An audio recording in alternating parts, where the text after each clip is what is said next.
冇錯，咁咧，所以其實話我寫呢本書其實唔係淨係針對話拉丁舞運動，因為其實話就算我係拉丁舞專項出身嘅，或者我係拉丁舞嘅教練又好，運動員又好，咁其實我自己係真係接觸過好多好多唔同嘅周邊訓練，即係我為咗加強自己跳舞，我去做瑜伽，我去學健身啦，跟住我有做好多譬如 animal flow、stick mobility， 甚至係真係要從好多唔同嘅運動，甚至話我去打羽毛球。即係話我打羽毛球關跳舞咩事？但係我其實會喺譬如話我打羽毛球裏面成個過程，我係會揾到好多更多嘅身體協調。咁所以其實呢本書寫嘅唔係話拉丁舞運動，只係其中用咗一個運動專項去解釋。其實同一個運動鏈，即係 suppose 佢係可以應用落去唔同嘅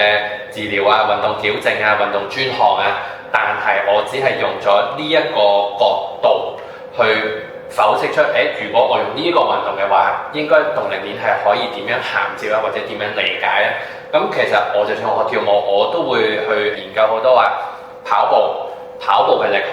打 golf 嘅力學，其實可以話係唔關我事嘅。但係我正正就係要知道，原來唔同嘅運動專項係一個咁樣唔同嘅發力順序，喺佢唔同嘅動作裡面，我又揾到佢嘅共通點，我先至能夠更具體地解釋到俾學生聽。因為譬如好似我一講話呼吸係好重要嘅，跟住好多學生我呼吸我瑜伽有練過我氣功有練過唱歌嗰個啊嘛，但係每一個人講嘅呼吸都唔同嘅。咁如果我要作為一個教練，我要解釋到俾佢聽，